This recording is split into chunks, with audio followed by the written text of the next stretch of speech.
view across the river. We just crossed the tram tracks on that road. That was where the walls of Old Town used to be. The walls of Old Town have been long gone, but this was a walled city. And this area of the river is fairly wide and shallow and slow. That is why the trade port of Praha, the old city, was founded here, because most of this river throughout the region is very narrow and fast. If you want to stop many small river boats and load and unload goods, like the trade port, it's better to have a slower, shallower place. So this was the ideal section of the river for that trade port. The river Vltava is the entire reason for Prague's existence. Without the river, there'd be no Prague. Prague would be wherever the river is. And the river also brought a lot of building materials as well to construct the gorgeous stonework we have around us in historic Prague. There were large quarries to the north of here, and they would actually bring them south on the river against the flow. The water does flow north. It eventually reaches Germany, merges with the Elbe River, heading to the North Sea. All right, so a little bit about what we see across the river from us. Everything on the hill is Prague Castle.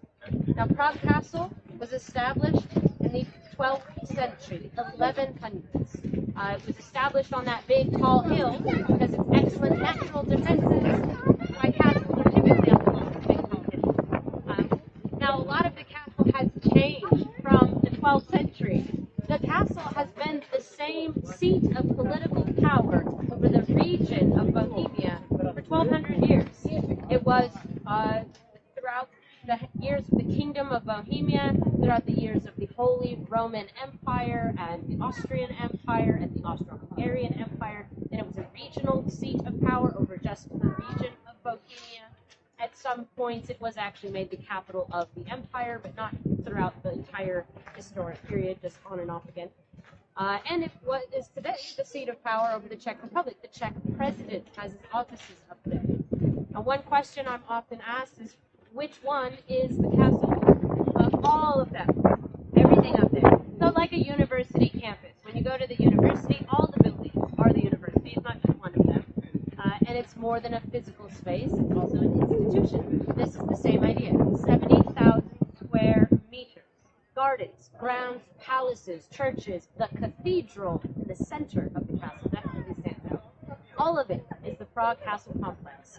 And it is more than a physical space. It is a government institution, a political institution, where the Czech president works today. Oh, he must be in the country. You see the little flag over the building there? I was checking to see. If the flag flies, the president is somewhere in the Czech Republic.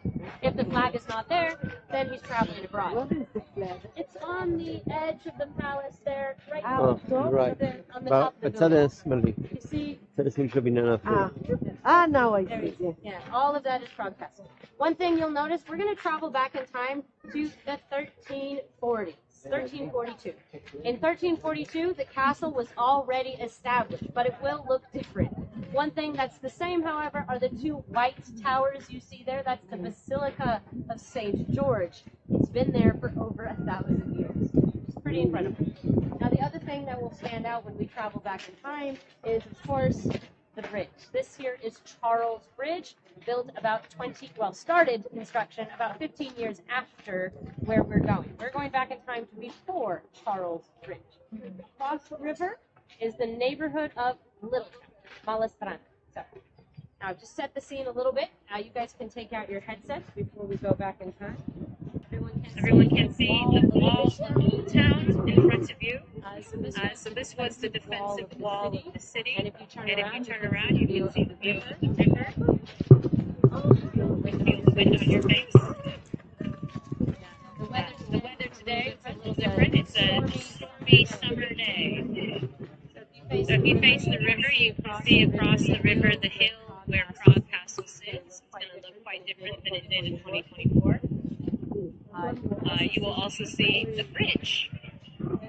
Everyone can find that bridge.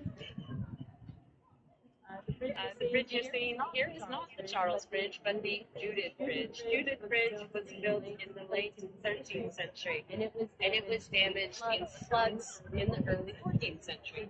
So during the reign of King Charles IV, he basically had to decide whether to repair this destroyed bridge or replace it. So what you're looking at is the bridge during a summer storm before it was damaged. The heavy floods that would damage the bridge would come just a couple months after this visualization is set in big floods. Across the river, the bridge leads to Little Town, Malastrana. Now, Malastrana translates to small side because it was a smaller settlement across the river from the growing town. In the 14th century, 12th century, Old Town was growing a lot more expensive and crowded, and lower income groups settled across the river, establishing a smaller settlement. There were fewer people there, less stone buildings, more wooden buildings, less trade and less infrastructure. The name Little Town, small side, is a good description. But then the Prague Castle was built next door, and suddenly the small side is right next to royalty, and that's when the nobility moved into the area, making Malastrana not just a formal municipality, it was a royal city, and many of the nobility's palaces in Malastrana. So what you see today is 14th century Little Town. So it's about 100 years into its history as a royal city of Malastrana. And there are already numerous grand palaces built in Little. All right. So I'm going to have you leave your headsets on. We're going to travel to another time period. Done. Okay, one more time. Turn around to face the buildings behind you, away from the river. One more time, you're going to face where the walls of Old Town were. All right, and we're traveling through time once again in 3, 2, 1. Welcome to 1369. About 20 years later. So now you can turn around to see the same river, but 20 years in the future. Now when you have a look at the bridge, you're not going to see Judith Bridge anymore, but Charles Bridge under construction. So this is during the time when they were building Charles Bridge. This construction process was lengthy and very complicated. It took 17 years to build Charles Bridge, 7 decades. Unlike the previous bridge, Judith Bridge, it was made of both wood and stone. But this new bridge, Charles Bridge, had no wooden components. It was made entirely out of stone. So the original name of the bridge was, in fact, Stone Bridge. Czech names are often simple descriptions of what something is. It's a bridge made of stone. Its name is Stone Bridge. Most people just called it the bridge for about 300 years because for a very long time this was the only bridge across the river in this area. It wasn't until later they started to build more bridges out of stone that they decided to name it Charles Bridge because it's a big project. One thing you can also see is that the bridge pillars, as they're building those big pillars, they're somewhat hollow or empty inside. That is intentional so that workmen can go down inside the bridge pillars, do maintenance, and work on the bridge from inside of it to do routine work, make sure the bridge stays in good working condition.